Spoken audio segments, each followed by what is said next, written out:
Budimo mladi! U akciji, meditaciji, kontemplaciji, župi, školi, šutnji, šetnji, igri, radu i molitvi, na ravnici, rivi, ulici, fakultetu, internetu, klupi, ljetnom kampu, križnom putu. Zajedno i sami. S crkvom, u crkvi i uz crkvu. S Kristom i za Krista. Neumorno. Neprestano. I večeras. Budimo mladi!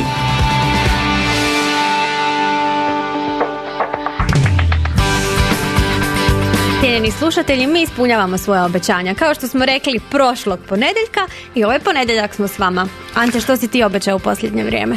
Evo, ja puno toga sam obećao i zaboravio, pa onda mogu i sad obećati, evo, da se vidimo i za 7 dana, ali prije toga moramo dobro odraditi ovih sat vremena.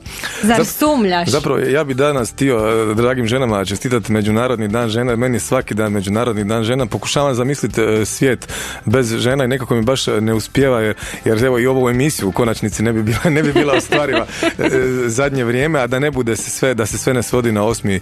ožujka, evo, od srca posebno našim slušateljicama, a i slušateljima, jer dragi moji, zna se ko drži 3 kuta i kantuna, nekad po potrebi i 4. i 5. i 6. Svakako emisije Budimo mladi, 3 kuta programske realizacije drži Eva Leš, ovih 5/6 kuta ovog uživo live dijela Veronika Novoselac, a onaj kut tamo gdje držimo metle, naš matematičar Ante Novak.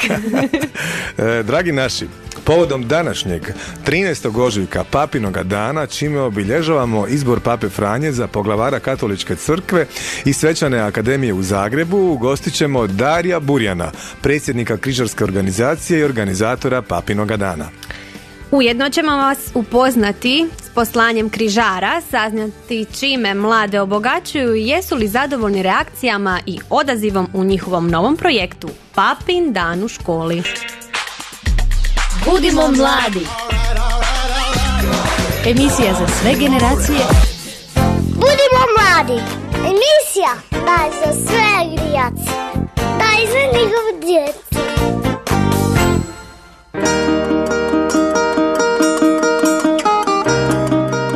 Bog živi, Dario. Bog živi. Evo, zadnji put smo se ozdravili u emisiji Budimo mladi prije mjesec dana.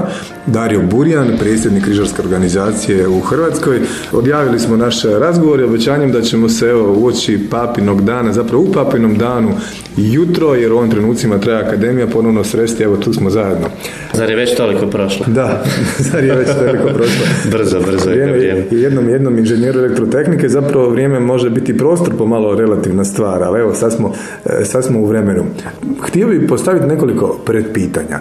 Što se tiče križara, kojim blaženicima se mole, odnosno kojim svecima i slugama Božim se sve utječu?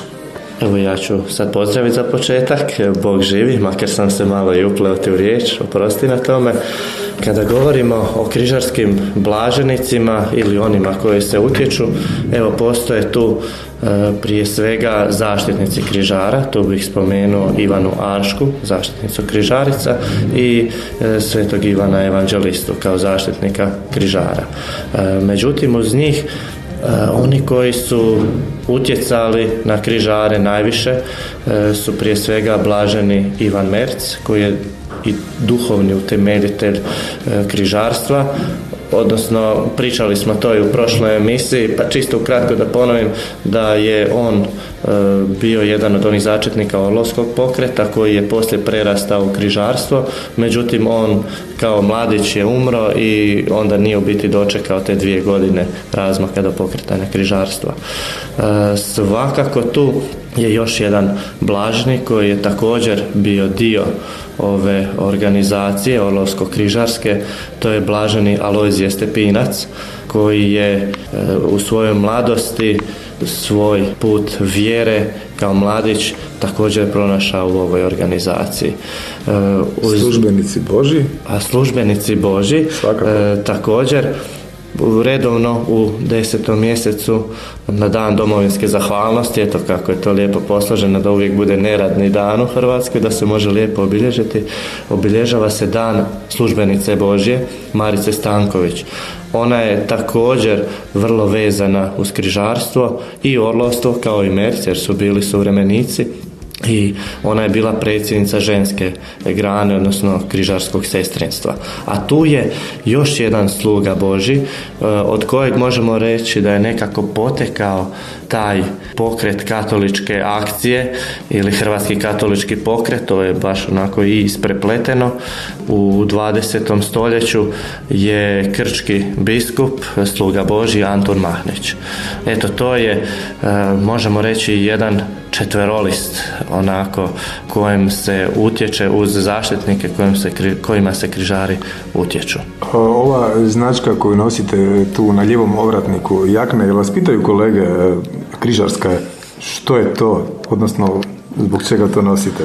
Pa evo, značka je, pitaju, pogotovo kad čuju za križare, odmah asocijacije mogu biti razne, međutim i ova značka u obliku štita zapravo znači jedan branik vjere na kojemu križari streme biti, a kroz nju se ovako proteže po sredini bijeli križ, kao što stoji u našoj himni, križevi bijeli neka nas vode, znači da se vodimo za križem, od kud nam i ime samo, i crvena, bijela i plava boja, jel da, koje se simboliziraju odakle smo, kojem narodu pripadamo, i u kruni samog grba nalazi se ŽEA, križarsko geslo žrtve Euhariste i apostolata.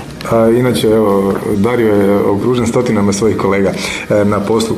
Koliki je prosjek godina u križarskoj organizaciji? Pa ja bih svrstao ovako u dvije grupe možda. To postoje stari križari koji su još u svojoj mladosti prije ukinuća 45. bili križari, pa su oni sad u jednoj vrlo zreloj dobi, ako mogu reći, i oni su na nas mlađu generaciju prenijeli to križarstvo iz početka 20. stoljeća, odnosno 40. godina, dok je obnovom križarske organizacije 92. započela jedna mlađa generacija.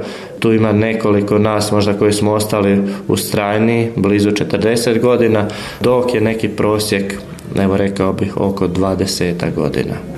Mahom srednjoškolci, studenti. Nekako smo u onom siječanskom razgovoru apostrofirali zapravo da je organizacija više živa ovako u ovim sjevernim, središnjim dijelovima Hrvatske, i pronašao sam podatak u vašem glasilu u Križu, zapravo 2015. je Antunovac kao mjesto bilo ono u kojem su se mladi željeli angažirati, učlaniti u križarsku organizaciju. Jel, koja su nova mjesta, evo, ajmo od 2015. pa do danas, uključila se u križarsku organizaciju? Evo, naglasio bih, kao što sam u toj emisiji pozvao, da puno toga ovisi o duhovnicima i koliko oni prihvaćaju ovakve pokrete i zajednice, tako da mi je vrlo drago upravo u tom razdoblju tih godina koje pitate je spomenuti velečasnog Stjepana Škvorca iz Požeške biskupije, koji je došao iz Virovitice u župu Gaj Antunovac, zapravo to su dvije župe koje vodi, i on je započeo raditi s mladima, a s druge strane također u Gospićko-senjskoj biskupiji u Oštarijama, u župi Gospe od čudesa u Oštarijama, je pop Ante Luketić, koji je također počeo raditi s mladima i unio jedan svježi dašak osvježenja i obnovili su društvo u Josipdolu, koje ujedno se proširilo i pokrilo više tih manjih mjesta na koje se rasprostire župa Oštarije, Cerovnik i tako. Znači, to su neke ovako novije. Vaš generalni duhovnik je monsignor Josip Kuhtić. Tako je. Evo, možemo samo kratko onako apostrofirati koji su još svećenici onako povezani, blizi s vama, bilo kao duhovnici ili na bilo koji drugi način? Pa evo, tu bih sada možda budem nekog propustio spomenuti, ali uz da kako ranije spomenutu dvojicu i generalnog duhovnika, apostrofirao bih ovdje monsignora Antuna Sentea mlađeg, koji vodi kao duhovnik križarsko društvo u Karlovcu. Također u Požegi bih apostrofirao velečasnog Jozu Jurića, koji vodi Počeško društvo, a iza njih dvojice moram reći da stoje dva starija monsignora. U Požegi je još živ monsignor Marić, koji je i zapravo pokrenuo križare u Požegi. dok je obnovitelj općenito križarstva, tako i u Karlovcu društva, bio pokojni prečasni Marijan Radanović. To su dva društva koji su nekako i temelji današnjeg oslonca organizacije. A tu su onda u Ogulinu isto i don Robert Zupčić, u Virovitici velečasni Josip Homjak i tako, eto, ima duhovnika, da sad ne bi nekog propustio, nemojte zamjeriti. Dobro, evo u 2017. je li se dogodilo ili se spremaju neki članovi dati svoja križarska obećanja? Prošle godine je to bilo početkom veljače. Tako je, nekako uvijek križarska obećanja vežu se uz neke znakovite događaje za to društvo, ili recimo to u veljači bude, konkretno je tu Blaženi Alojzije Stepinac, čije ime i koji je zaštitnik društva u Požegi, pa onda oni uvijek nekako uz taj dan blizu njegova blagdana vežu svoje križarsko obećanje. Nedavno su bile križarske obećanja i u Karlovcu, a sprema se ponovo evo u ovom manjem društvu što sam rekao u Josip Dolu Cerovniku, gdje polagano, ali sigurno napreduju po 1, 2, 3 nova člana. Ono što bih spomenuo, zapravo sam sad spomenuo ovako duhovnike, ali je meni jako drago da se ispunjava onaj cilj križarske organizacije kroz ta obećanja i što smo vidjeli u kardinalu Stepincu, koliko mladići i djevojke pronalaze i duhovni poziv kroz ovu organizaciju, ne samo odgoj za obitelj ili mladića, djevojku, muža, ženu danas sutra. Pa tako tu evo moram spomenuti da ima nekoliko sad križara koji su na bogoslovi, na studiju za svećenika i teologa, a s druge strane evo, ne smijem propustiti velečasnog Darija Pavišu koji je evo u nuncijaturi na Tajlandu na svojoj službi trenutno.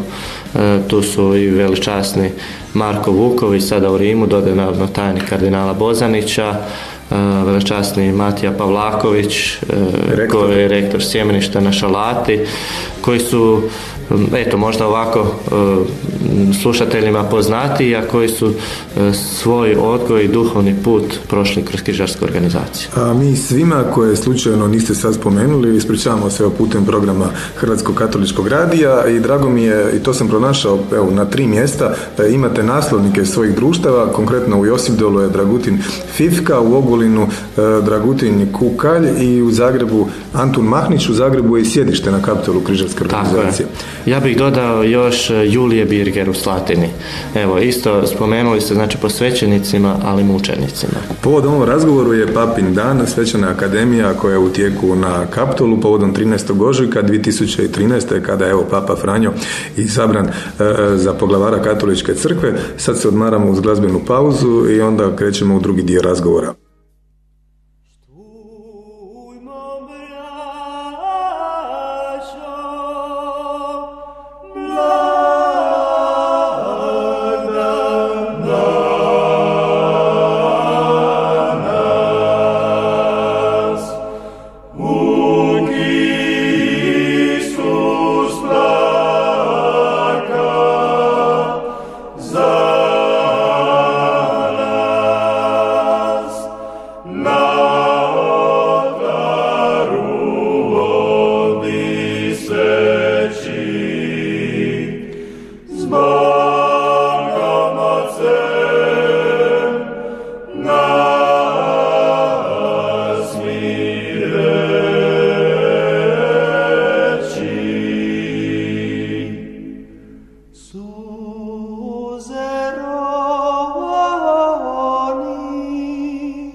Budimo mladi. Budite mladi uz Hrvatski katolički radio. Budimo mladi.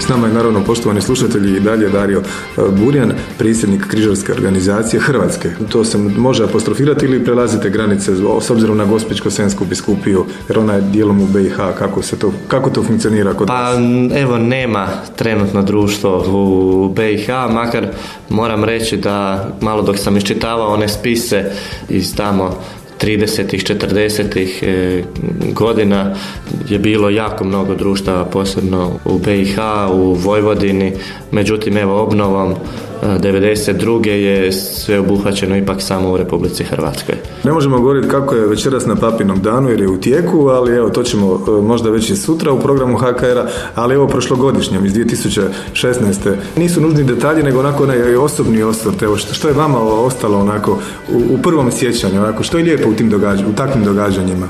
Pa evo nekako je postala sad i uvažena praksa da samu akademiju započnemo sa jednim video uratkom koji naši vrijedni mladi križari pripreme. Tu potrebno je stvarno mnogo vremena da bi se složilo jedan filmić o posljednjoj godini pontifikata.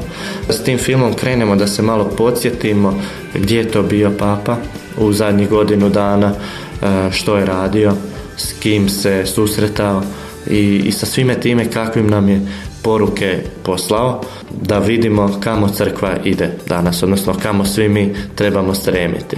Druga stvar koja je bila ovako meni upečatljiva, zapravo taj filmić, zašto je upečatljiv? Zato što kreće iz potpunog mraka. U dvorani ugasimo sva svjetla i onda to kreće kao jedno ono svjetlo. Možda na taj način dajemo jednu simboliku da svi usmjerimo oči prema Papi. Kao onom prvom temelju jedinstva crkve. Da ujedinjuje sve nas u crkvi. A generalna tema prošlogodišnje akademije i proslave Papina dana bilo je milosrđe. Ove godine? Pa ove godine smo nekako usmjerili na iščitavanje poruka koje nam Papa šalje. Tako evo, profesor Baloban će se ponovo osvrnuti na tog jednog papu reformatora. Ostaje da vidimo do kraja što nam je profesor namijenio. A s druge strane i iščitavanju onih poruka koje slijede, a to je najavljena sinoda o mladima i duhovnom pozivu. 2018. Tako je. Dobili ste jedinstvenu pohvalu u svijetu od tajnika nuncijature Republike Hrvatske da on zna da je to jedini slučaj u svijetu da Papin dan ne organiziraju biskupije, svećenici, nego baš vjernici laici. Evo, na ponos vama, pogotovo Ivanu Mercu, blaženiku, koji vam je to 1926. kao ideju nakon svog hodočašća u Rim donio. Pa točno to, evo, osobno prije svega ne želim tu preuzimati nikakve zasluge, jer mi smo ovdje samo radnici da takve vrijedne ideje provedemo što vjernije i što sjajnije u djelo.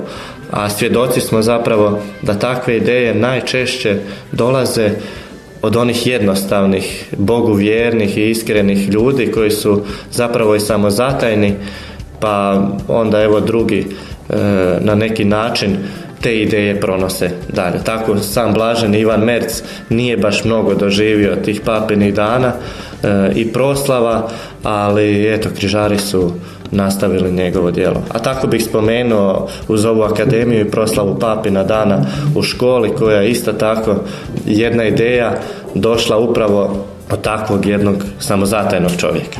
Super, vi zapravo samo živite svoje geslo, žrtva je Euharistija apostolat, otvorili ste temu koju mi ciljano čuvamo za pri kraj razgovora. Evo, vama osobno, evo, Papa, što znači u životu, pa ćemo onda na tu genijalnu stvar koja je vrlo brzo, čini mi se, zaživjela. Znači, evo, Dariju Burjanu, Papa Franjo. A možemo zapravo onda i na Papu Benedikta, jer ste u njegovom mandatu bili predsjednik i Ivan Pavao II, je li tako? U užem vodstvu ste svakako. Da. Evo, baš u pripremi ove akademije voditelj Petar Bilobrk mi je prenio jednu ovako, za spomenuti trolist Papa, jednu misao koju je jedan redovnik izrekao, a to je spomenuo i na ovoj akademiji sam voditelj Petar: vjera, ufanje i ljubav. Evo, dragi slušatelji, vjerujem da to, ako malo se zamislimo, možemo iščitati na životima i djelima ove trojice papa, pa nekako tako i meni, koji sam možda iz te jedne generacije Ivana Pavla II, jer cijeli svoj život, otkad znam za sebe, on je bio papa, i onda sad tu on nažalost mora umrijeti i dođe neko drugi papa i nešto ti ne štima, nije kao to taj papa dok ga zapravo ne upoznaš. Stvarno poznavati djelo Benedikta, odnosno najviše iščitavati, jer je on bio izrazito literaran, znači da je pisano nam ostavio jedno veliko zaleđe, veliku ostavštinu koju tek trebamo tumačiti. I onda, evo, ovaj Papa Franjo možda koji tu pisanu ostavštinu živi. Od našeg razgovora sredinom siječnja pa do, evo sad, 13. ožujka Papinoga dana, od onih vaših riječi da se javila 1-2 škole, čak čini mi se da to nismo rekli u eteru. Danas, evo, uoči ovog razgovora ste mi zapravo rekli da je vrlo dobar odaziv po pitanju Papinoga dana u školi. Evo, pa malo i ne malo o tome, nego na najznačajnija, čini mi se, stvar. To će živjeti, Papin dan će živjeti i izvan, evo, ovih akademijinih, možemo to tako reći, gabarita. Pa to vjerujem da prije svega ovom vrijednom i samozatajnom čovjeku koji je s križarima zajedno predložio tu ideju Papina dana u školi je glavna nekako motivacija. Nije nam želja da moramo sudjelovati u tome ili da nas se spomene, nego baš da Papa zađe u šire pore društva, odnosno da Krist kroz Papu priđe svakom čovjeku na što jednostavniji način, a dapače treba krenuti od malih nogu, njegovati tu ljubav prema Papi. i u samim danima pripreme za taj papin dan u školi, kad smo distribuirali materijale po školama, već sam osjećao jedan taj miris papinstva koji se širio među ljudima, među ravnateljima, među djecom u školama, i prije nego što smo dostavili plakate, već su tu bile slikice, crteži zastavica, citati pape, a pogotovo evo danas, otkako je počeo dan, neprestano nam već u preko 10-ak škola koje su se priključile za ovu prvu godinu stižu materijali, slikice kako to djeca evo u školi uče i približavaju se papi. A neki su već i prije počeli. I prošli tjedan i misle tokom ovog tjedna kroz nekoliko aktivnosti proslaviti papin dan u školi. Koji su gradovi u igri?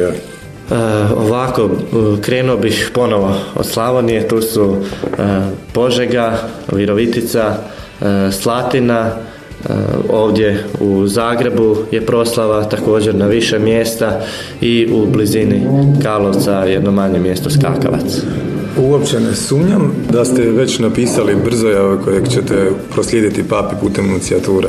Pa evo tinta se cijedi. Ostavit ćemo to, evo, neki se malo, zapravo putem vaše internetske stranice i Facebook stranice najznatiželjniji, neka slobodno se odvaže i neka vas klikaju i ja vjerujem da će vama biti drago i njima će biti drago. Na kraju smo razgovora, hvala vam i za papin dan u školi, naravno hvala križarskoj organizaciji, a pred nama i pred vama je glavna godišnja skupština, je li tako? I tako ovo ljeto, samo da nađem, ovo ljeto nakon Šibenika prošle godine i Lošinja pretprošle, ljetna duhovna obnova križara biti će na Dugom otoku u Luci, evo tamo gdje je možda i sve počelo što se te ljetne duhovne obnove tiče. Nekako mladi vole to mjesto, na otoku je osamljeno, nema puno turista, samo ta kuća župna u kojoj smo smješteni, vrlo oskudno, rekao bih, samo je smještaj onako jako jednostavan, jedno da i sanitarni čvor može zadovoljiti naše potrebe i terasa na kojoj u biti je mjesto susreta i predavanja i molitve uz samu crkvu gdje smo smješteni i odmah s terase za 5 metara ste u moru. Tako da znam zašto se mladima tamo sviđa i drago mi je da ćemo ponovo ove godine moći se vratiti na Dugi otok. Jer neki izlaganje meditacije mogu pratiti iz mora, bučkajući se. Pa nemali broj puta je anđeo gospodnji započeo u moru. Evo, dragi slušatelji Hrvatskog katoličkog radija, emisije Budimo mladi, bio je to Dario Burjan, predsjednik križarske organizacije u Hrvatskoj.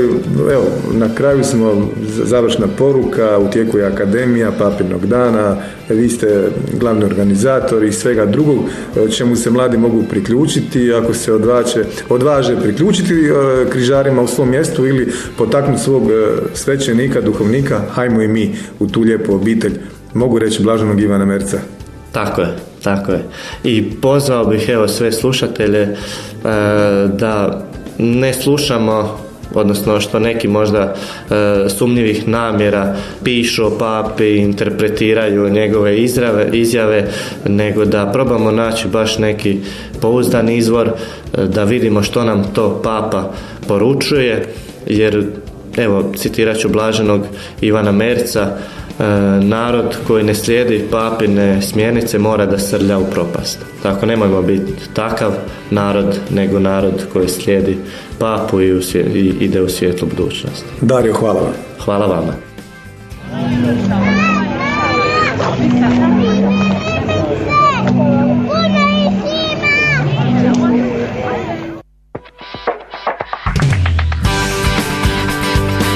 Slušajte, koliko je sati? 29. Evo, uspjeli smo nakon dugo vremena, Veronika, da ne bude 20 sati i nešto malo poslije 30 minuta, nego stvarno, koliko u sekundama daje, već kad smo kod matematike?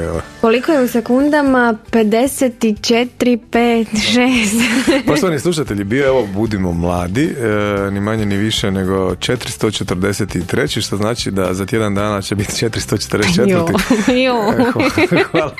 Hvala Dario. Mariju, hvala Karli, hvala Mateju. I sve su zgodna imena, možeš ih pretvoriti u mušku i žensku verziju. Može, da, vidiš. To ne postoji. Moje ne može. Ne postoji Veronika, jel postoji u svijetu, jesi možda gledala na webu? Nisam, mislim da je to Veronika i to je to. Bože dragi, ne može ti se ni pogriješiti. Inače, kad smo kod imena, prošli put smo pozdravljali sva mjesta na početno slovo našeg imena i dobila sam jako pozitivne komentare na to. Ali izuzev svega toga, ja ovaj put moram pozdraviti Podravske se svete, pa eto sve tamo koji nas slušaju, a znam da ih ima jako puno. Koju državu? Čuo sam, ne. Imamo mi tu jako puno Podravaca oko sebe i Podravki, tako da po tom pitanju smo se već izučili mi malo s južnije polutke Hrvatske. Kursiljisti i križari su bili s nama, još da neko slovo na K, bilo bi idealno, viš kad smo u tim produžecima, dodacima. Nećemo duljiti, zahvalit ćemo i slušateljima na strpljivosti, vjerujem da smo bili poticajni. Svakako bili smo, osim što smo na kopnu, bili smo na 2 otoka, Dugi otok i Krapanj, što znači polako se približava i ljeto i te ljetne teme, zanimljivosti, ali svakako to je vrhunac. Vi ustrojite u svim vašim duhovnostima, apostolatima u kojima jeste ili u kojima ste bili, ili se planirate možda ova 2 koja smo večeras predstavili u emisiji Budimo mladi. Slušajte, dobar radio za dobre ljude, nakon nas će Krunica i moram, kad smo već kod brojeva, naš pater koji je, daj me sjeti kako Franto Bobaš. Da, nisam, znam kako se zove, ali gdje je, daleko je, u Hamburgu. Ima danas 165. emisiju Oni rokaju za Gospodina, pa eto. Veliki mu pozdrav ako nas sluša, s vremena na vrijeme zna nas uključiti, svakako našim slušateljima u hrvatskim katoličkim misijama ima vas puno, poštovani slušatelji, a i lijepoj naši, to se podrazumijeva. Laka vam noć, s vama su bile 2 dame, Eva Leš i Veronika Novoselac. I jedan mladi gospodin, Ante Novak. Hvala vam svima, puno blagoslova i uspješan tjedan i do slušanja do idućeg ponedjeljka. Otkrili smo tajnu vječne mladosti i znamo točno gdje je možete naći. Budite svakog ponedjeljka u isto vrijeme na istom mjestu u 20:30 na frekvencijama Dobrog radija za dobre ljude, Hrvatskoga katoličkog radija. Budite mladi uz emisiju Budimo mladi, jer to je emisija za sve generacije i one koji se tako osjećaju.